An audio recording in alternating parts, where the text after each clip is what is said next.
Hey viewers, welcome to Students Inspiration. So the topic that we have taken for today's class is for class 10th Geography, chapter number 1, Resources and Development. तो चलिए थोड़ा सा हम लोग बात कर लेते हैं रिसोर्सेज क्या होते हैं.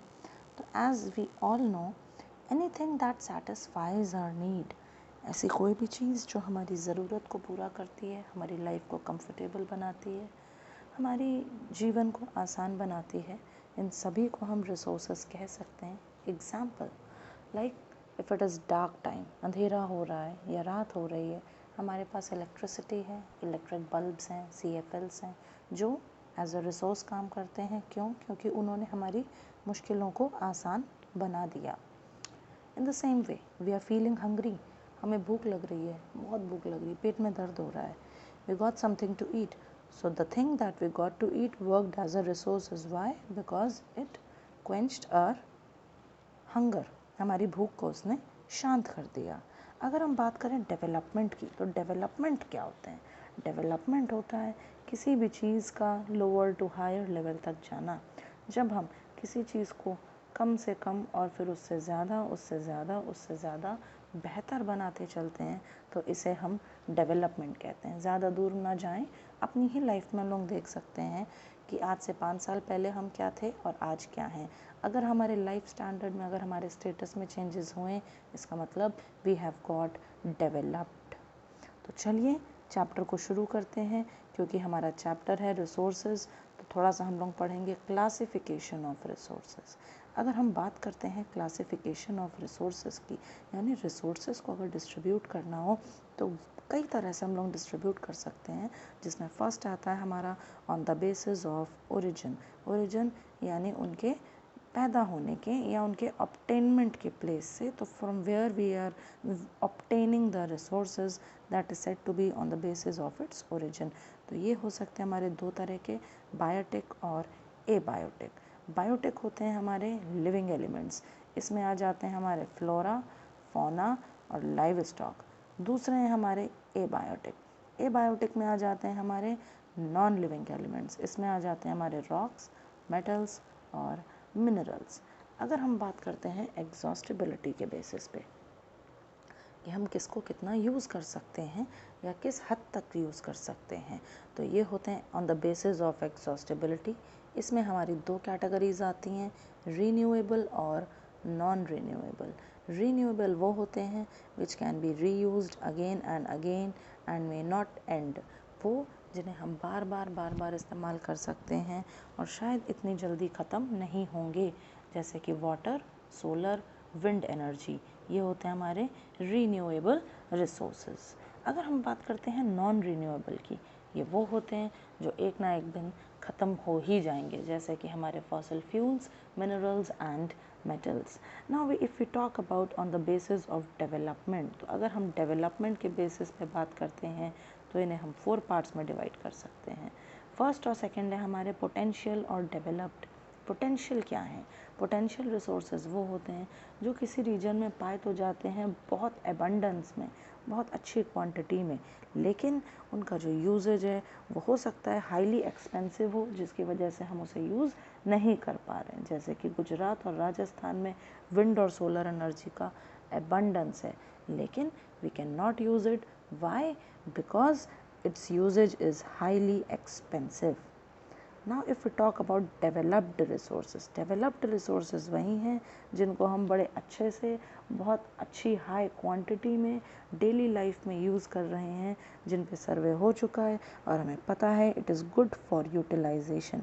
Example coal, petrol, diesel, CNG.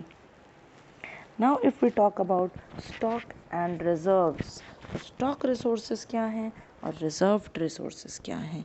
Stock resources वो होते हैं जो हमारी नीड्स तो सेटिस्फाई करते हैं, बट हमें ये नहीं पता कि उनको एक्सेस कैसे करना है. जैसे कि पानी, सुबह उठने से लेकर रात को सोने तक पानी हमारी लाइफ का एक बहुत एसेंशियल पार्ट है, लेकिन अगर हमसे कह दिया जाए पानी में से हाइड्रोजन और ऑक्सीजन अलग कर दो, तो we can not do it. ये हम बड़ी आसानी से नहीं कर सकते.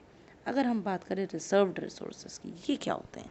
ये रिसोर्सेज वो होते हैं जो बहुत अच्छी क्वांटिटी में हैं तो सही, लेकिन उन्हें रिज़र्व करके या सेव करके रखा गया है फ्यूचर के लिए, जैसे कि डैम्स में भरा हुआ पानी या आर्मी के पास स्टोर की हुई फ्यूल्स। ये किसी फ्यूचर, किसी अनहैपनिंग बात को लेकर के सोचते हुए इनको रिजर्व्ड करके रखा जाता है, तो इन्हें कहा जाता है reserved resources. So those who want to make a note of it, they can keep a note of it, they can take a screenshot of the notes and they can maintain it somewhere.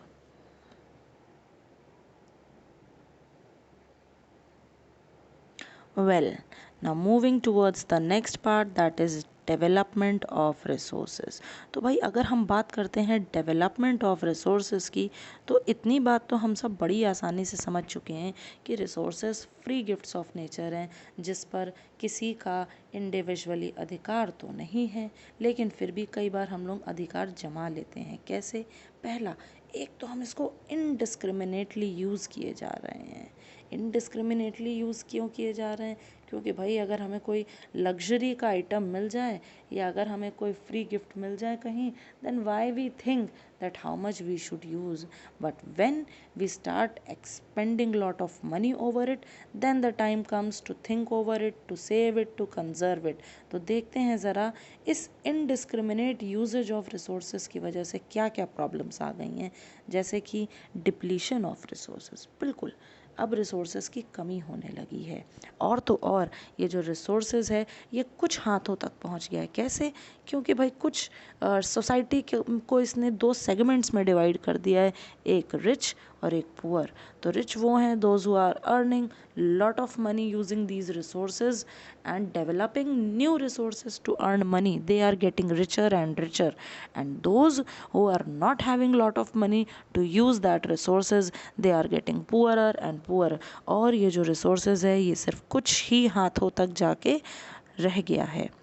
उसके अलावा indiscriminate use of resources has led to global crisis.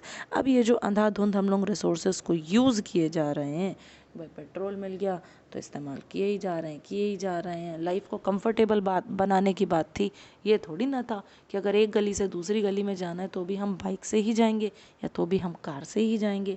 हम भूल गए to that we need to save environment also and about the ecological balance. और ये भूल हमारे ही ऊपर नुकसानदायक हुई। कैसे? As it resulted in global warming, ozone layer depletion, environmental pollution और लैंड डिग्रेडेशन। इसके अलावा सॉइल इरोजन भी, जिसको हम भूल नहीं सकते। तो भाई अब अगर इतनी सारी प्रॉब्लम्स पैदा हो ही गई तो अब what is the solution for it? तो सोल्यूशन निकल के आया सस्टेनेबल रिसोर्स। अब ये सस्टेनेबल रिसोर्स क्या है? ये सस्टेनेबल रिसोर्स या सस्टेनेबल डेवलपमेंट, इसमें एक विचार कुछ ऐसा बनाया गया कि भाई हम लोगों को रिसोर्स तो इस्तेमाल करने ही हैं, क्योंकि बिना रिसोर्सेज के डेवलपमेंट नहीं हो सकता। तो अगर डेवलपमेंट करना ही है तो ये डेवलपमेंट कुछ ऐसा हो कि जिससे एनवायरनमेंट का नुकसान ना हो। तो सस्टेनेबल डेवलपमेंट क्या है? Development that should take place but without damaging the environment. तो ऐसे डेवलपमेंट को हमने नाम दिया सस्टेनेबल डेवलपमेंट। अब इसमें एक और बात लगा दी, क्या? रिसोर्सेज का यूज़ उतना ही किया जाए जितना सच में ज़रूरत है, एज़ पर नीड। ज़रूरत से ज़्यादा रिसोर्सेज का यूज़ ना किया जाए। तो अब यहाँ पे कुछ ऐसी बातें आ गई जैसे कि save water, save trees, conserve resources, save electricity, save fuel. बहुत सारे ऐसे सेविंग एलिमेंट्स आ गए। क्यों आ गए? क्योंकि ये वही तो रिसोर्सेज हैं जिनको हम धड़ाधड़ यूज़ किए जा रहे हैं without thinking, without saving them, because we thought that it is nature's free gift and we have the whole sole liability to use it as we wish to। तो अब ये सवाल उठा कि भाई अगर इतने में भी लोग नहीं रुके तो इसको कैसे रोका जाए? तो इसको रोका जाए, बनाया गया एजेंडा 21। ये एजेंडा 21 क्या था, कहाँ पास हुआ, कैसे पास हुआ? तो भाई 1992 में ब्राज़ील में रियो डी जेनेरियो में एक मीटिंग रखी गई जिसका नाम रखा गया अर्थ समिट। ये पहली इंटरनेशनल अर्थ समिट थी, यानी बात यहाँ पे होने वाली थी अर्थ को सेव करने की, अर्थ को बचाने की। कैसे? More than 100 heads of different states participated. अलग अलग राज्यों से, अलग अलग देशों से 100 से भी ज़्यादा लीडर्स आए। अब बात क्या हुई? बात हुई how to combat environmental damage, poverty, diseases and much more. बात यहाँ पे ये थी कि अब ये जो एनवायरमेंटल डैमेज है, या ये जो गरीबी हो रही है, या ये जो बीमारियाँ पैदा हो रही हैं, इनको रोकना कैसे है, इनको लड़ना कैसे। अब इन सारी बातचीतों पर क्या निष्कर्ष निकला, ऑब्जर्वेशन ये निकला कि भाई ये तो हर जगह की अपनी अलग नीड हो सकती है। हो सकता है कहीं पे बात हो पॉवर्टी की, हो सकता है कहीं पे बात हो एनवायरमेंटल डैमेज की, हो सकता है कहीं पे आउटब्रेक ऑफ डिजीज़ेस ज़्यादा होते हों। तो हर लोकल गवर्नमेंट को, हर गवर्नमेंट को अपने लोकलाइज्ड, अपने नेशनल, अपने रीजनल लेवल पे एक लोकल एजेंडा 21 बनाने की ज़रूरत है, जिसमें कि वो अपने आसपास के एनवायरनमेंट को, अपने रिसोर्सेज को बचाने के लिए प्लान कर सकें। So children, I am sure आपको ये नोट करने की बहुत ज़्यादा ज़रूरत होगी, तो आप इसके नोट्स तैयार कर सकते हैं, आप एक कॉपी इसका ले सकते हैं।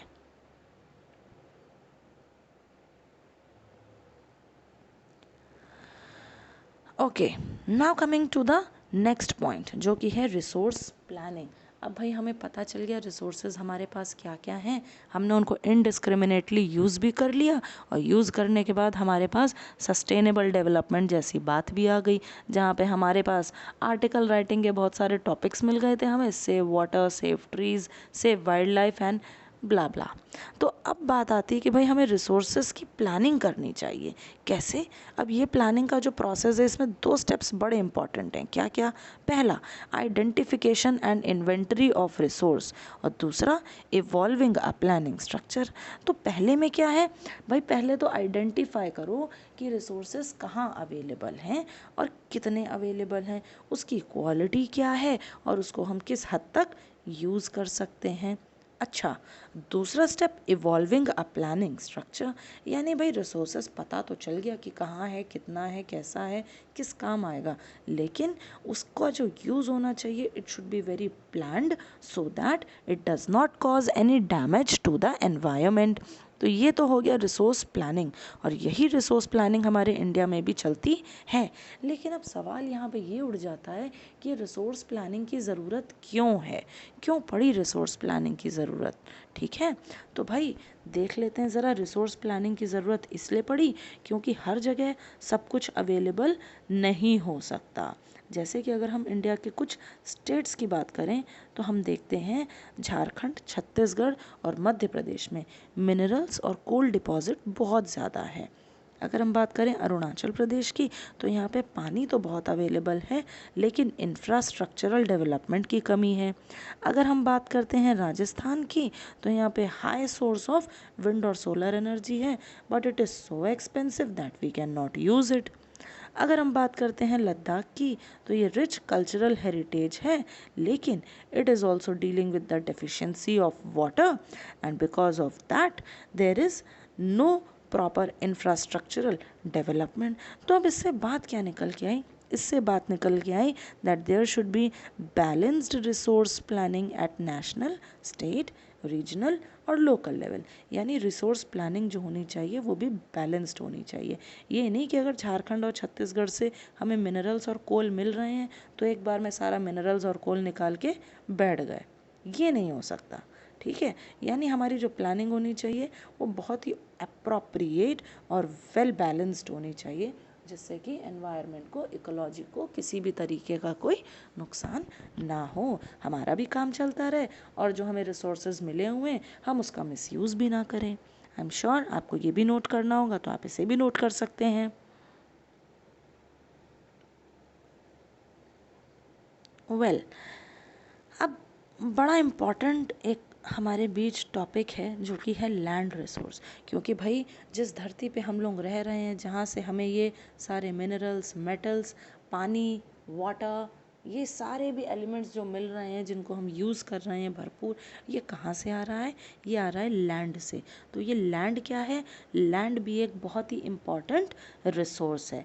अब अगर हम इस लैंड के टोपोग्राफी या रिलीफ फीचर की बात करें, तो हम बचपन से पढ़ते चले आ रहे हैं, क्लास 6, 7 से, 8 से, 9 से, लेकिन फिर भी कई बार हम भूल जाते हैं। तो चलिए लेट अस रिकॉल इट। हमारा जो इंडियन लैंड है, इसको हम 3 पार्ट्स में मेजरली डिवाइड कर सकते हैं। एक हो सकता है प्लेन, एक हो सकता है प्लेटू, एक हो सकता है माउंटेन। प्लेन क्या है? प्लेन हमारे जो भी लिविंग एरिया है, जो लैंड है, उसका सबसे फर्टाइल पार्ट या फिर प्लेन लैंड होता है। इसको फ्लैट लैंड भी आप कह सकते हो। हमारे नॉर्दर्न इंडिया का काफ़ी पार्ट प्लेन्स है और ये हमारा बहुत ही ज़्यादा फर्टाइल लैंड भी है जहाँ पे गंगा बेसिन पाया जाता है। यहाँ पे सबसे ज़्यादा एग्रीकल्चर होती है, गेहूँ वगैरह यहाँ पे बहुत उगाया जाता है, शुगर केन एंड ऑल। तो ये हमारे लिए बहुत ज़्यादा प्रोडक्टिव एरिया होता है। उसके बाद अगर हम बात करते हैं प्लेट्यूज़ की, तो हमारी इंडिया का करीब 27% जो लैंड है वो प्लेट्यूज़ हैं। ये रिच रिसोर्स एरिया होता है, यहाँ पे बहुत सारे रिसोर्सेज अवेलेबल होते हैं। उसके अलावा लार्ज क्वांटिटी में मिनरल डिपॉजिट्स भी होते हैं। अगर हम थर्ड पार्ट की बात करें जो कि है माउंटेन्स, तो हमारे इंडिया का करीब 30% लैंड माउंटेन एरिया है। अब यहाँ से क्या मिलता है हमें? कोई सोचेगा यहाँ से तो हमें कुछ मिलता ही नहीं है, तो भाई साहब यहाँ से भी हमें बहुत कुछ मिलता है। क्या क्या? एक तो forest, it is the birth place for forest. भाई एवरग्रीन फॉरेस्ट हैं, डेसिडुअस फॉरेस्ट हैं, और तो और हमारे कोनीफरस फॉरेस्ट। तो ये भी क्या है? हमारे लिए एक रिच वैरायटी है। भाई हमारी अर्थ के लिए, हमारी देश के लिए, हमारी धरती के लिए बहुत बड़ी ये बात है। इसके अलावा यहाँ पे बहुत सारे स्पीशीज़ भी पाए जाते हैं। अब अगर बहुत सारे स्पीशीज़ पाए जाते हैं, जंगल है, हरियाली है, तो क्या ये टूरिस्ट को अट्रैक्ट नहीं करेगा? बिल्कुल करेगा। तो यहाँ पे टूरिस्ट भी आते हैं अच्छा अपना टाइम स्पेंड करने के लिए, हिल्स और माउंटेनियस एरियाज़ पे अपना टाइम स्पेंड करने के लिए, और जिससे हम टूरिस्ट को अट्रैक्ट तो करते ही करते हैं और हमारे देश की इकोनॉमी को इंक्रीज़ करने में भी एक बड़ा इंपॉर्टेंट रोल प्ले करते हैं। तो चलिए हम लोग बात करते हैं अब जोग्राफिकल एरिया ऑफ इंडिया की। तो हमारे इंडिया का जो टोटल जोग्राफिकल एरिया है वो है 3.28 मिलियन स्क्वायर किलोमीटर्स। लेकिन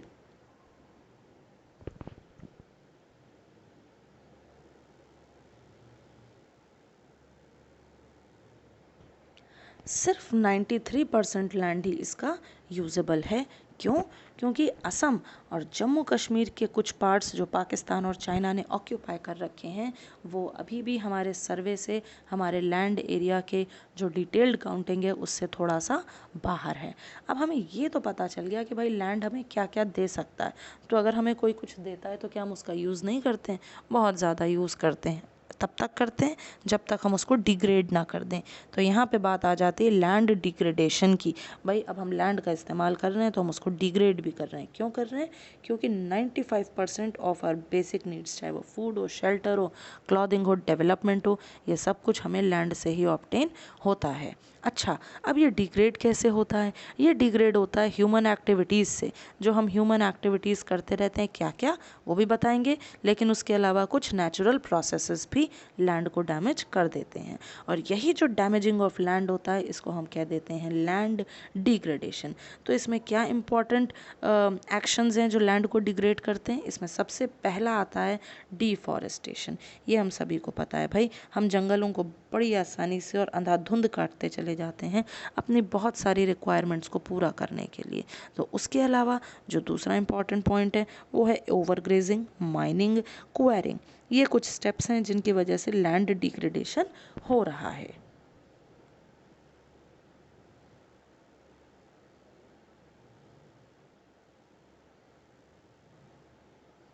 yes students, I am sure आपको ये भी नोट करना होगा, तो जल्दी से आप इसका एक स्क्रीनशॉट ले सकते हैं और अपने नोट्स तैयार करते रहिए। क्योंकि आप अगर अपने नोट्स तैयार करेंगे, खुद के बनाए हुए नोट्स हमेशा हेल्पफुल होते हैं। और ये मैंने अपने प्यारे बच्चों को ध्यान में रखते हुए ही नोट्स तैयार किए हैं, जिससे मेरे बच्चों को किसी भी तरह की कोई डिफ़िकल्टी ना हो पाए। Well, let's move forward. तो नेक्स्ट है हमारा examples of degraded land with the cause, यानी लैंड डिग्रेड किस तरीके से हो सकता है और उसके कॉज क्या हो सकते हैं। तो ये कुछ एग्जाम्पल्स हैं हमारे हिंदुस्तान के ही, जैसे झारखंड, छत्तीसगढ़, मध्य प्रदेश और उड़ीसा। यहाँ का लैंड काफ़ी हद तक डिग्रेडेड है। तो रीज़न क्या है यहाँ के डिग्रेडेशन का? सबसे पहला तो डिफॉरेस्टेशन। और डिफॉरेस्टेशन यहाँ पे क्यों किया गया? माइनिंग के पर्पज़ से। क्यों? क्योंकि ये हमारा रिच मिनरल अवेलेबल एरिया है, यहाँ पे बहुत सारे मिनरल्स पाए जाते हैं। मिनरल्स पाए जाते हैं तो माइनिंग होगी, क्योंकि उनको निकालना है, और निकालने के लिए डिफॉरेस्टेशन किया जाएगा, जंगलों को काटा जाएगा, और फिर इन माइंस को ऐसे ही खुला छोड़ देते हैं, जिससे लैंड डिग्रेडेड हो जाता है। अगर हम बात करें गुजरात, राजस्थान, मध्य प्रदेश और महाराष्ट्र की, तो यहाँ का जो डिग्रेडेशन है उसके पीछे इंपॉर्टेंट कॉज है ओवर ग्रेजिंग। अगर हम बात करें पंजाब, हरियाणा और वेस्टर्न यूपी की, तो यहाँ के लैंड डिग्रेडेशन के लिए जो इम्पोर्टेंट कॉज है वो है ओवर इरिगेशन, जिसकी वजह से वाटर लॉग हो जाता है और सॉइल में सेलाइनिटी की क्वांटिटी को बढ़ा देता है। तो अब इन सब चीज़ों को कैसे रोका जाए, यहाँ पे हमें पता चला कंजर्वेशन के बारे में। भाई अभी हमें पता चला था सस्टेनेबल डेवलपमेंट के बारे में, अब हमें पता चल चुका है कंजर्वेशन के बारे में। कंजर्वेशन का मतलब आप शॉर्ट में समझ सकते हैं टू सेव और टू प्रोटेक्ट, यानी किसी भी चीज़ को अगर सेव करना है या प्रोटेक्ट करना है तो वो कहलाता है कंजर्वेशन। तो अब ये जो प्रॉब्लम है, इस प्रॉब्लम को फिक्स करना है, we need to find out the solution for this problem. So fixing this problem can be called as conservation. क्या इसके स्टेप्स हो सकते हैं? एफॉरेस्टेशन, भाई जंगलों को काटने की जगह पेड़ों को लगाया जाए। इसके अलावा प्रॉपर मैनेजमेंट ऑफ ग्रेजिंग, ये नहीं कि कैटल रेयरिंग और ओवर ग्रेजिंग कराते चले जा रहे हैं, नहीं, प्रॉपर मैनेजमेंट होना चाहिए इसके लिए। इसके अलावा planting of shelter belts of plants, भाई पौधों के बीच में, क्यारियों के बीच में शेल्टर बेल्ट्स बनाई जाए जिससे कि सॉइल इरोजन को रोका जा सके। स्टेबलाइजेशन ऑफ सैंड ड्यून्स, भाई जो डेजर्ट एरिया हैं, हॉट डेजर्ट्स हैं, वहाँ पे सैंड ड्यून्स होते हैं और उसकी वजह से सॉइल एक जगह से दूसरी जगह तक ईजिली मूव कर जाती है, तो उनको रोकने के लिए वहाँ पे थॉर्नी बुशेज उगाई जाएं, यानी कि कैक्टस। इसके अलावा कंट्रोल ऑफ माइनिंग एक्टिविटीज़ पे बहुत ज़्यादा कंट्रोल करने की ज़रूरत है and it should be well planned also. Proper disposal of industrial waste, बिल्कुल ये लास्ट में ज़रूर है, लेकिन एक बहुत इम्पॉर्टेंट बात है जिस पर हम सबको डिस्कस करने की ज़रूरत है, क्योंकि ये कई बार हम अपने घरों से भी करते हैं। भाई सिर्फ इंडस्ट्रीज़ को ही क्यों कहें, ये हमारा डोमेस्टिक वेस्ट भी होता है जो हमारे एनवायरनमेंट को बहुत ज़्यादा डर्टी कर देता है। तो कम से कम हमारे घर का जो भी वेस्ट होता है उसका डिस्पोजेबल थोड़ा सा हमें ध्यान रखना चाहिए, इस तरीके से उसको डिस्पोज करें कि एनवायरनमेंट को ना या फिर कम से कम नुकसान हो। तो अब यहाँ पे बात आती है सॉइल इरोजन की। सॉइल इरोजन से पहले थोड़ा सा हम पहले सॉइल पढ़ लें। सॉइल क्या है? Soil is a very fine और पाउडर्ड कंपोनेंट ऑफ रॉक, यानी रॉक के बहुत ही छोटे छोटे या पाउडर्ड कंपोनेंट को हम सॉइल कहते हैं और ये हमारे अर्थ का आउटर क्रस्ट फॉर्म करते हैं। लेकिन यहाँ पे एक बात समझने की बहुत ज़रूरत है कि भाई ये बहुत इंपॉर्टेंट रिसोर्स भी होते हैं। क्यों? क्योंकि लैंड पे अगर सॉइल नहीं है तो शायद एग्रीकल्चर तो पॉसिबल ही नहीं है बिल्कुल भी, और अगर एग्रीकल्चर नहीं पॉसिबल होगा तो शायद किसी भी देश का विकास बहुत हद तक रुक सकता है। ठीक है, तो चलिए हम लोग ख़ास तौर पे हमारे भारत देश का, इसलिए क्योंकि हम सबको पता है India is agriculture based country, क्योंकि इंडिया हमारी एग्रीकल्चर बेस्ड कंट्री है और हमारे देश का विकास बहुत हद तक हमारे देश के किसान भाइयों पर निर्भर करता है। तो इसलिए हमारे देश के लिए तो भाई अगर हम बात करें तो soil plays a very important, very essential role as a resource, और ये एक रीन्यूएबल रिसोर्स है इसलिए क्योंकि मिट्टी धरती छोड़ के तो कहीं नहीं जाएगी। अगर वाटर, विंड या किसी अदर रिसोर्स की वजह से, किसी अदर एजेंट की वजह से वो एक जगह से दूसरी जगह ट्रांसफ़र भी होती है तो भी वो है तो यहीं जाएगी, कहीं नहीं। तो इसलिए ये हमारा रीन्यूएबल रिसोर्स भी है। सॉइल का यूज़ हम किस तरह से करते हैं, किस प्रकार ये हमारे काम आती है? भाई फॉरेस्ट यानी कि पेड़ पौधों के लिए, एग्रीकल्चर के लिए, शेल्टर के लिए, घर परिवार बनाना है, बसाना है तो हमें मिट्टी धरती दोनों ही ज़रूरी है। कंस्ट्रक्शन, किसी भी तरह का कोई कंस्ट्रक्शन हो। उसके अलावा डेवलपमेंट में हमारी बहुत सारी चीज़ें आ गई, ये जितने भी पार्ट्स थे वो सब अ पार्ट ऑफ डेवलपमेंट ही थे। तो चलिए थोड़ा सा हम देख लें सॉइल इरोजन क्या था। सॉइल इरोजन था इरोडिंग और removal of top layer of soil due to human activities और नेचुरल प्रोसेसेस, यानी सॉइल की टॉप लेयर का रिमूव हो जाना या अपनी जगह से हट जाना सॉइल इरोजन कहलाता है। इसके लिए ह्यूमन एक्टिविटीज़ भी जिम्मेदार हो सकती हैं और कुछ नेचुरल प्रोसेसेस भी जिम्मेदार हो सकते हैं। ये अब इसके एजेंट्स क्या हैं? इसके इंपॉर्टेंट एजेंट्स हैं वाटर और विंड। ये वाटर और विंड की वजह से एक जगह से दूसरी जगह तक ट्रांसफ़र होती रहती है। इसके अलावा कुछ ह्यूमन एक्टिविटीज़ भी हैं जैसे over grazing, over irrigation, deforestation और माइनिंग। तो ये रीजंस हैं सॉइल इरोजन के। अब बात करते हैं इस चैप्टर का जो एंड पॉइंट है, क्लासिफिकेशन ऑफ सॉइल। भाई सॉइल हमारी कितनी तरह की होती है, ये हमारे लिए समझ लेना बहुत ज़रूरी है। और आपको यहाँ पे एक बात मैं बता दूँ, इस चैप्टर से आपके कई तरह के क्वेश्चन आ सकते हैं। आपके वेरी शॉर्ट क्वेश्चन भी बनते हैं, आपके शॉर्ट क्वेश्चन भी बनते हैं और आपके लॉन्ग क्वेश्चन भी बनते हैं। लॉन्ग क्वेश्चन यहाँ पे दो तरह के बन सकते हैं। एक तो आपको बोल सकता है क्लासिफिकेशन ऑफ सॉइल, कि भाई सॉइल का क्लासिफिकेशन आप किस तरह से करोगे, या फिर आपसे बोल सकता है क्लासीफाई द रिसोर्सेज को क्लासीफाई करो उनके ओरिजिन, एग्जॉस्टिबिलिटी या फिर डेवलपमेंट के बेसिस पे। और शॉर्ट क्वेश्चन यहाँ पे बन सकते हैं, आपके बेसिक डिफरेंसेस पूछ सकता है, भाई पोटेंशियल में और डेवलप्ड रिसोर्स में आपसे डिफरेंस पूछ लिया, या एलुवियल या ब्लैक सॉइल में आपसे डिफरेंस पूछ लिया, कुछ भी इस तरीके से आपके शॉर्ट क्वेश्चन बन सकते हैं, जो कि आपके 2 से 3 मार्क्स के हो सकते हैं। लॉन्ग क्वेश्चन आपके 5 मार्क्स के हो सकते हैं और शॉर्ट और वेरी शॉर्ट क्वेश्चन आपके 1 मार्क्स के तो बनते ही बनते हैं, जो आपके MCQ के फॉर्म में बड़े आराम से आ सकते हैं या 1 वर्ड के फॉर्म में। तो चलिए हम लोग क्लासिफिकेशन ऑफ सॉइल करते हैं बिना टाइम को वेस्ट किए हुए। पहले आते हैं हमारे alluvial soil, widely spread and most fertile soil. ये सबसे ज़्यादा फैली हुई है और सबसे ज़्यादा फर्टाइल सॉइल है, deposited bye 3 important Himalayan river system. अच्छा, ये हिमालय की 3 इम्पॉर्टेंट रिवर सिस्टम के द्वारा बनाए गए हैं, जिसमें आती हैं आपकी इंडस, गंगा और ब्रह्मपुत्र। कहाँ तक फैले हुए हैं, लेकिन उसके पहले जान लो सबसे ज़्यादा ये नॉर्दर्न प्लेन में पाए जाते हैं।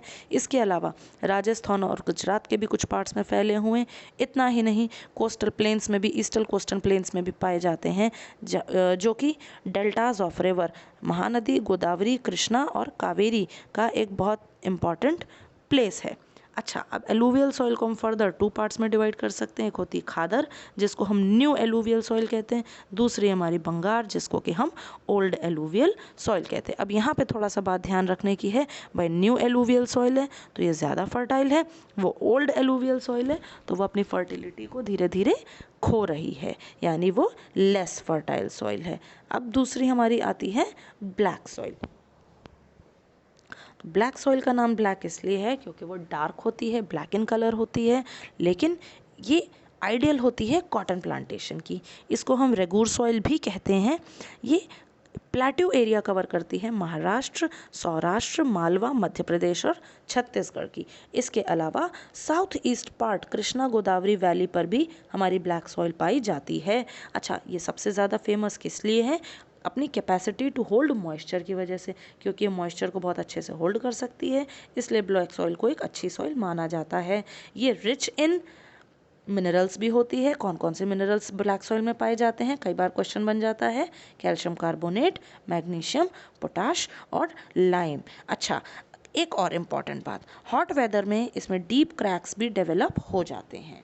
तो आई एम श्योर ये दोनों सॉइल आपको बहुत अच्छे से समझ में आ गए होंगे, एलुवियल भी और ब्लैक भी।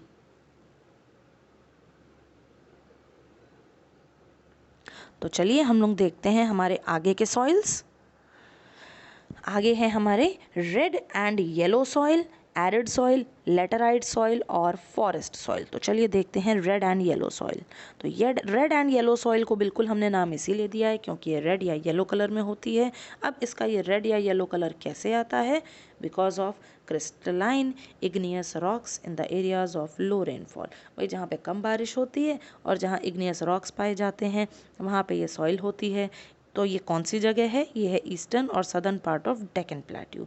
इसके अलावा ये कहाँ पाई जाती है?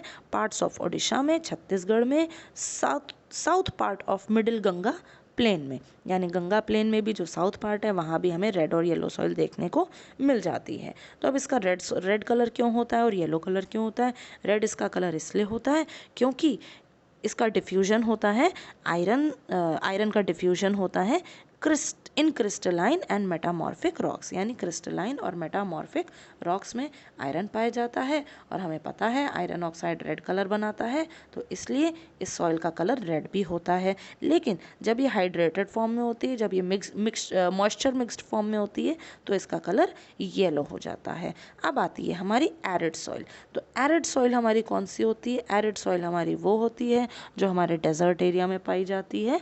तो यानी ये हमारी लाइट ब्राउन कलर की हो सकती है, इसका टेक्सचर सैंडी होता है और नेचर में ये सेलाइन होती है। इसके अलावा मॉइस्चर होल्ड करने की क्वालिटी इसके अंदर बिल्कुल भी नहीं होती या बहुत लो होती है, लेकिन अगर इसको प्रॉपर इरिगेशन प्रोवाइड कराया जाए तो इसको हम कल्टीवेबल बना सकते हैं, जैसे कि राजस्थान में, क्योंकि राजस्थान हमें पता है नॉन कल्टीवेबल एरिया है, डेजर्ट एरिया है, लेकिन फिर भी वहाँ पे आज अच्छे इरिगेशन, डेवलप्ड इरिगेशन मेथड्स की वजह से अच्छी खासी एग्रीकल्चर की जा सकती है। नेक्स्ट है हमारी लेटराइट सॉइल। लेटराइट सॉइल, ये वर्ड लैटिन लैंग्वेज में लेटर शब्द से लिया गया है, जिसका मतलब है ब्रिक्स। तो ये कहाँ पाई जाती है? ये पाई जाती है हाई टेम्परेचर और हैवी रेनफॉल एरिया में। तो यहाँ पे ह्यूमस का कंटेंट बहुत लो होता है।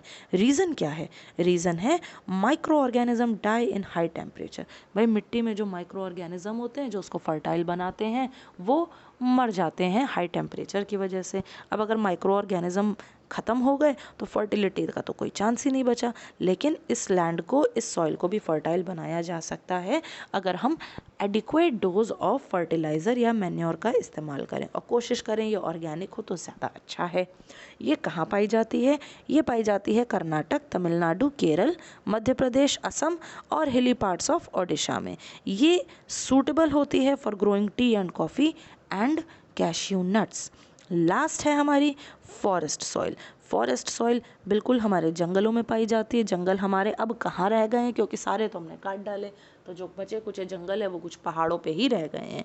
तो जो माउंटेन सॉइल है या हिली सॉइल है इसको हम फॉरेस्ट सॉइल भी कहते हैं।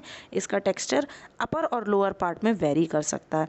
यानी अगर हम पहाड़ों के ऊपरी हिस्से में जाते हैं तो वहाँ का जो सॉइल है वो कोर्स्ड ग्राइंड हो सकता है, और अगर हम लोअर पार्ट में आते हैं तो वो लोमी और सिल्टी हो सकता है, यानी चिकना हो सकता है, और ऊपर की तरफ जाते हैं तो वो खुरदरा और पथरीला हो सकता है। तो बिल्कुल नीचे की तरफ में, क्योंकि वैली एरियाज़ होते हैं, छोटे छोटे गांव बस जाते हैं, तो वहाँ पे थोड़ी बहुत एग्रीकल्चर और कल्टीवेशन पॉसिबल है। तो आई एम श्योर गाइज आपको ये चैप्टर बहुत अच्छे से समझ में आ गया होगा, कंटेंट आपको बहुत अच्छे से क्लियर हो गया होगा। इस चैप्टर के अंदर जितना भी मैक्सिमम एसेंशियल पार्ट था वो सारा मैंने इस टॉपिक के अंदर ले लिया है। आपको इसके अलावा और कोई भी वीडियो देखने की ज़रूरत भी शायद नहीं पड़ेगी। If you are going through it and if you have understood it, don't forget to like and subscribe the channel. Okay guys, bye, take care. Soon we'll be meeting with the next video.